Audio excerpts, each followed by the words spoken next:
va conclure la journée maintenant par l'intervention de Clotilde Lemarchand. Donc Clotilde, vous êtes sociologue à l'Université de Lille. Vous êtes aussi chercheur au CLERC et directrice adjointe de la revue Travail, Genre et Société. Et nous vous remercions tout particulièrement d'avoir accepté de conclure cette journée qui n'est jamais une tâche facile au pied levé, pour remplacer Audrey Louque-Barda, dont vous connaissez maintenant les raisons de l'absence à cette journée. Donc nous avons sollicité parce que vos recherches portent notamment sur les femmes dans les professions dites masculines et sur les imbrications entre famille et travail. Donc la parole est à vous pour essayer de revenir sur les points saillants évoqués tout du long de cette journée. Et encore merci d'avoir accepté de conclure. D'abord, merci beaucoup de votre confiance et puis de l'invitation à cette journée passionnante.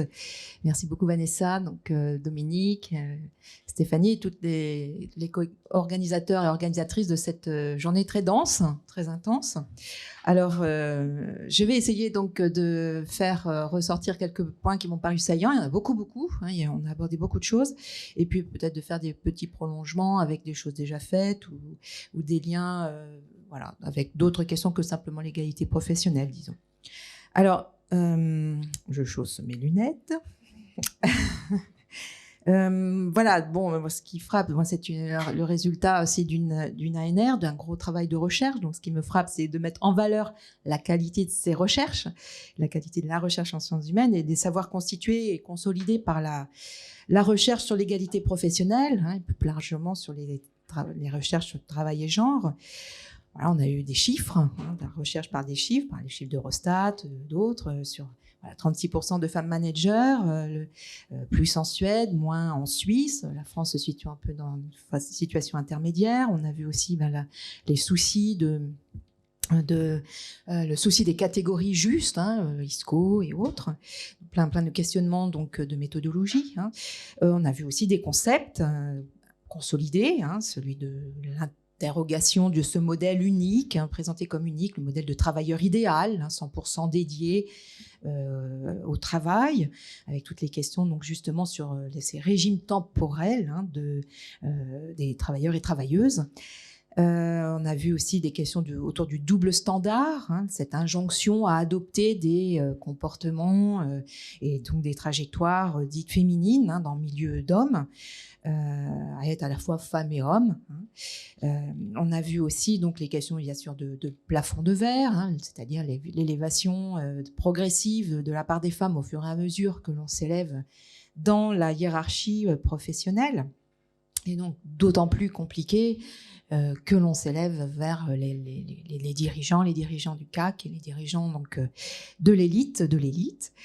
Beaucoup de questionnements, de références, et on l'a vu aussi notamment dans cette table ronde sur les concepts d'égalité, de mixité, de parité, de cette égalité qui est toujours quand même un principe, quand même assez abstrait, principe une personne, une voix, mais après comment on la met en œuvre, la mixité, la coexistence des deux sexes dans un même lieu, avec notamment ça a été beaucoup développé dans la sociologie de l'éducation avec la loi mixité de toutes les formations depuis 1975, obligation juridique. Mais qu'en est-il ensuite? On a beaucoup parlé de vivier aussi aujourd'hui, et donc ça c'est des questions qui se posent à tous les niveaux aussi de la hiérarchie et des formations professionnelles et des métiers. Question de parité qui est là plutôt une égalité numérique, quantitative. Et puis bien sûr, le concept d'équité qui interroge la question de la mise en œuvre de l'égalité réelle, de l'égalité théorique à l'égalité concrète. Donc il y a eu beaucoup de questionnements autour de ce qui est concret, les outils aujourd'hui, et sur la mise en œuvre pratique. L'équité comportant aussi une dimension éthique. Comment on met en œuvre concrètement pour contrer les inégalités de fait maintenant mieux connues par ces savoirs constitués justement par la recherche. Alors, j'ai été frappée par à la fois la solidité puis la modestie, en même temps, des questionnements sur la méthodologie, sur la nécessité, l'intérêt d'articuler les différentes méthodes quantitatives et qualitatives. C'est un principe maintenant bien récurrent, mais là, on la voit en acte, c'est pas simple. Les entretiens, on a vu leur richesse dans le documentaire et en amont aussi dans les interventions de Anne Bustrel et Martine Pernaut-Lemâtre pour consolider des statistiques sur l'amplitude temporelle déclarée dans les statistiques, et puis dans les entretiens on peut davantage s'en assurer effectivement de ce qui est bien, de ce qu'on considère comme une heure de travail. Voilà, donc la nécessité de consolider et d'utiliser ces deux méthodes qui n'ont rien à voir entre elles, qui ne sont pas toujours faciles, qui peuvent des fois se contredire dans les résultats. Donc ça remet toujours l'ouvrage sur le métier. Des questionnements de méthodologie également pour mettre en avant l'importance de ce qu'on appelle l'approche relationnelle des sexes dans les études de genre. Si je me réfère au livre de Laure Bérény, Sébastien Chauvet et autres co-auteurs et aux co-autrices. Voilà l'importance de comparer une même situation au masculin et au féminin.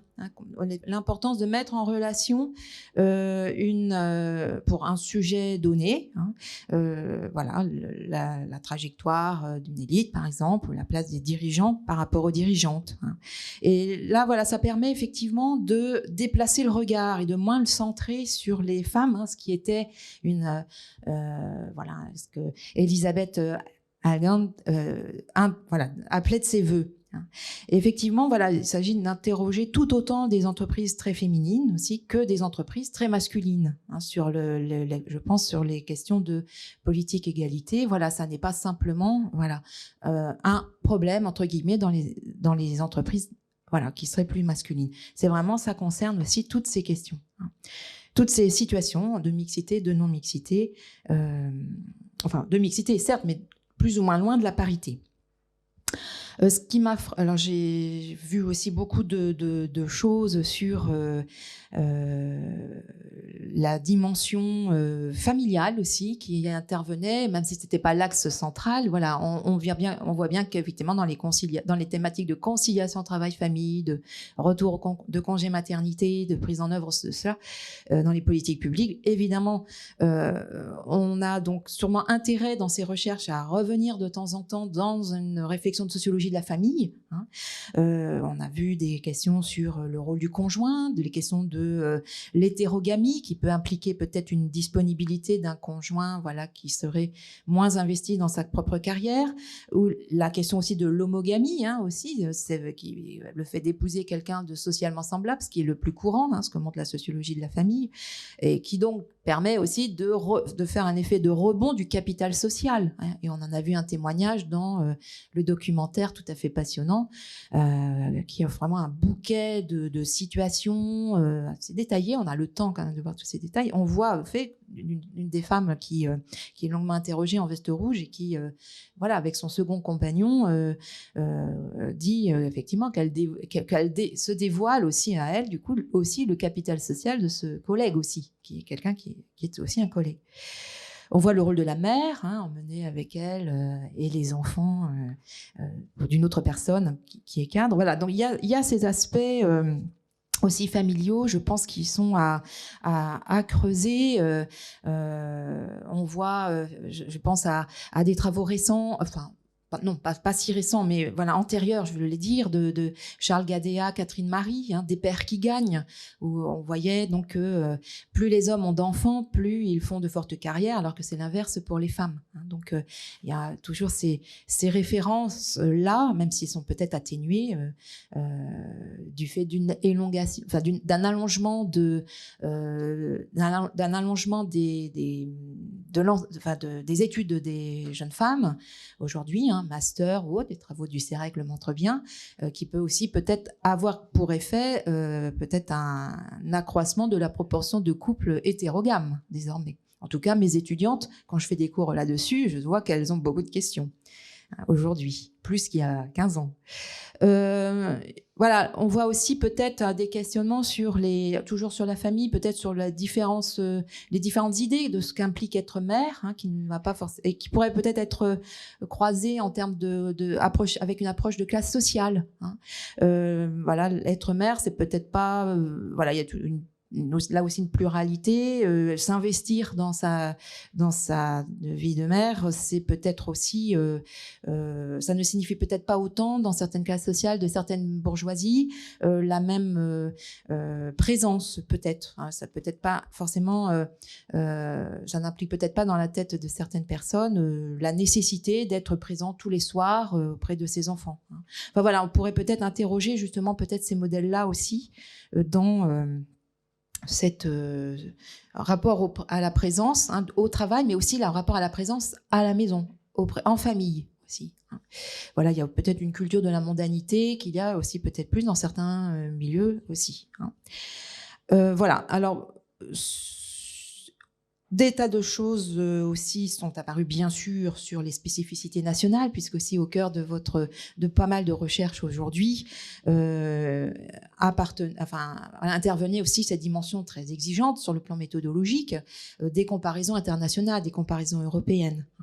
Et donc là, c'était aussi un aspect très important, très intéressant de cette mise en avant de différentes cultures, la culture de la présence en France, qui semble quand même assez avérée à la fois dans les études quantitatives et dans les entretiens.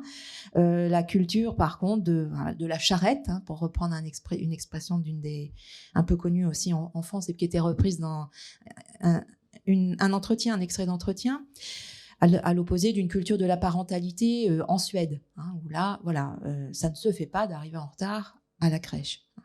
Voilà, donc il y a des aspects effectivement nationaux qui sont bien mis en œuvre, donc bien mis en avant donc aujourd'hui.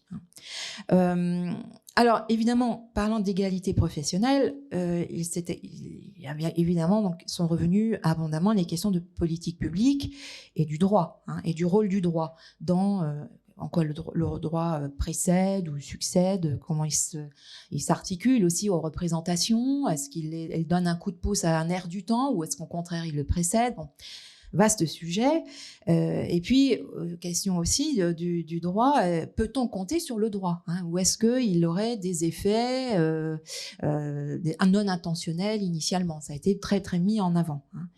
Alors, on voit aussi donc là aussi des expériences nationales très différentes qui se traduisent dans les chiffres. 51% de femmes, la part des femmes managers en Suède, 38% seulement en Suisse. Voilà. Est-ce que ce ne serait pas un effet des politiques publiques quand même? On voit les originalités nationales. Nathalie Greenan a bien mis en avant l'originalité française de croiser loi et dialogue social, croiser branche et ce qui se passe au niveau d'une branche professionnelle et au niveau de l'entreprise. Donc la dimension locale aussi de l'appropriation de ces lois. Là aussi, donc, la mise en avant des différents secteurs professionnels, des branches professionnelles est revenue régulièrement donc, dans la journée. A été mise en évidence la plasticité aussi de l'égalité professionnelle, justement dans les différentes manières de s'en saisir, de ces accords, de cette loi, puis éventuellement de ces accords. Donc là, je pense que les entreprises, là, toute la recherche est en cours aussi, parce que tous ces actes-là, tous ces outils-là sont en œuvre depuis pas si longtemps que ça. Donc là, je pense que l'avenir nous le dira un peu plus. En tout cas, voilà, beaucoup de choses sur, et bien sûr, les freins, la résistance, la fatigue, face à, on a parlé aussi de backlash éventuellement, dans l'aspect le plus fort, mais aussi des choses qui changent, qui ont été mises en avant. Alors, voilà, pas forcément péché par optimisme, mais tout de même, il y a eu aussi ces éléments. Alors, 36% moyenne de femmes managers, c'est beaucoup, c'est pas beaucoup. Alors, c'est pas la parité, mais une élévation quand même du plafond de verre, ça a quand même été mis en avant, même si c'est un plafond à caisson, pour reprendre l'expression de, je crois, Sylvie Schweitzer dans la revue Sociaux du Travail, je crois, de 2009, qui dédiait tout un numéro spécial au plafond de verre, où elle montrait quand même que dans certains secteurs, voilà, Il y a une élévation du plafond de verre plus sensible que d'autres, et d'autres où ça résiste mieux. Hein.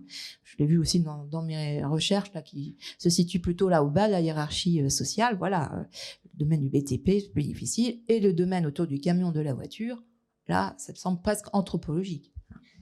Voilà. Non, je pense à des travaux comparatifs, c'est pour ça, là, ça résiste plus. Voilà, il y a donc vraiment des variations selon les secteurs professionnels à tous les niveaux de la hiérarchie. Alors, a été mis en avant le fait que ce sont des outils qui débutent aussi. 10 ans, finalement, c'est pas si long. Et puis, pour certains, c'est encore plus récent. L'index égalité, un outil voilà, dont ont été mis un peu en avant à la fois des limites, mais aussi la complication de la mise en œuvre. Hein. C'est nouveau. Ce qui est nouveau aussi, qui a été mis en avant, c'est qu'on peut en parler. Égalité professionnelle, on peut en parler. Les quotas, même les quotas, on peut en parler, même si on a bien vu qu'il y avait des freins et des résistances. Ça résiste aussi, peut-être... alors, ça résiste dans plusieurs pays, ça résiste peut-être aussi beaucoup en France par rapport à cette idée un peu de l'universalisme républicain. Enfin voilà, c'est quelque chose que je rencontre dans le monde des enseignants aussi, hein, dans mes enquêtes sur les enseignants dans les lycées pro. Hein. Et voilà. Donc, voilà, des choses nouvelles quand même et qui changent quand même, donc lentement, mais peut-être sûrement. En tout cas, il a été question de mobilisation respectueuse, hein, puisqu'on voit aussi tout un tissu de réseaux, d'actions, même si quelquefois c'est avec une activation de l'essentialisme, mais quand même, en fait, des questions qui sont quand même du coup mises à l'œuvre et au discours au sein des organisations professionnelles, des entreprises. Alors, a été souligné aussi, et je pense que c'est une piste de recherche, c'est aussi le non-recours au droit. Hein, on a vu ça dans la sociologie des politiques publiques. C'est une des grandes questions. L'ignorance de ces droits ou la volonté ou la peur d'utiliser ces droits, le non-recours au droit. Hein, par exemple, il a été souligné la question du non-recours au droit d'avoir au retour du congé maternité, voilà, le fait de ne pas recourir à certains droits que certaines femmes peuvent avoir pourtant. Voilà, donc a été souligné aussi aujourd'hui le fait qu'au top, tout en haut, hein, dans les femmes dirigeantes, chez les femmes dirigeantes ou au CAC 40, c'est plus difficile sûrement. Soit là, j'allais dire, on glisse.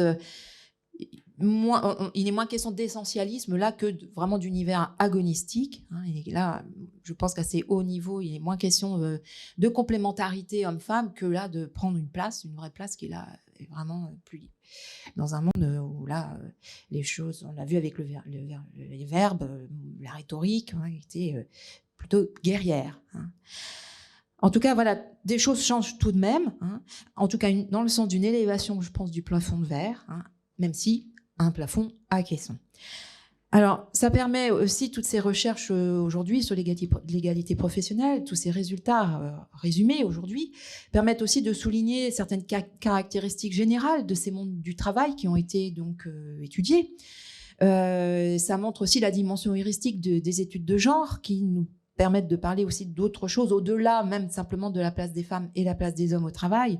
Ça questionne même aussi les fonctionnements internes à ces organisations professionnelles. Et l'égalité professionnelle bouscule les fonctionnements bien ancrés au sein des organisations professionnelles, on l'a vu. Hein, et on l'a entendu aussi dans le documentaire. Effectivement, se pose la question de la transparence. Où se font les décisions, où se prennent les décisions, si elles se prennent par les réseaux, en réseautant, par les SMS, par les coups de fil, par les coups de téléphone. Hein. Voilà, l'une des personnes du documentaire disait, voilà, parlait de protection masculine dans le secret des réseaux. Hein, et où elle se posait la question, où se fait vraiment le business. Hein. Donc voilà, ça pose vraiment une question de prise de décision et de démocratie, hein, au sein de ces organisations. Ça pose la question aussi du rôle de la séduction du corps, de la posture, hein, pour prendre place dans un statut. Ce qui est revenu beaucoup aussi, c'est le rôle de la réputation. Ça m'a frappé aussi parce que ça fait écho à des choses que je peux lire sur d'autres couches de la société, et notamment, y compris dans le rapport au travail, y compris dans les classes populaires, hein, y compris dans les campagnes en déclin. Hein, voilà. Le rôle de la réputation, voilà, au debout peut-être de la hiérarchie sociale, elle est particulièrement prégnante. Et puis pour terminer, je suis désolée, je fais un peu une liste, pas forcément très construite en termes de plan, mais voilà, je terminerai sur c'est un point qui me tient à cœur, les réflexions sur la mixité. Il en a été beaucoup question, je trouve, toute la journée. La mixité qui serait bien perçue si elle est synonyme de performance. Voilà, on voit bien que c'est aussi une croyance bien huilée, une croyance bien argumentée dans le monde de l'entreprise. On l'a bien vu dans le documentaire et la référence à McKinsey. Et puis, en même temps, voilà, pour terminer, on l'a vu aussi, bien sûr, dans vos travaux, Vanessa et Stéphanie, sur voilà, la mixité, où finalement, c'est dans les entreprises, finalement, où il y a une mixité, qu'il y a plus de difficultés, finalement, pour les femmes d'être managers. Et vous le disiez, voilà, c'est comme si là, on baissait davantage la garde. Donc voilà, peut-être le mot de la fin, ce serait justement de ne pas baisser la garde, que l'égalité, ce n'est pas naturel, rappelait Michel Perrault dans un de ses séminaires à l'occasion d'un 8 mars il y a quelques années, et qu'elle rappelait que l'histoire de la mixité, c'est-à-dire la coprésence des personnes des deux sexes dans un même lieu, finalement, c'est très récent dans l'histoire de l'humanité. Et donc, ça n'est pas encore très institué. Rien que dans l'éducation, c'est date de 1975. Ça ne fait pas d'état de génération. Alors, l'égalité professionnelle, ça a une dizaine d'années, les lois. Voilà. Donc, voilà un petit faisceau de choses qui me semblent avoir été voilà, dans la longue liste de choses très denses qui ont été dites aujourd'hui. Merci beaucoup.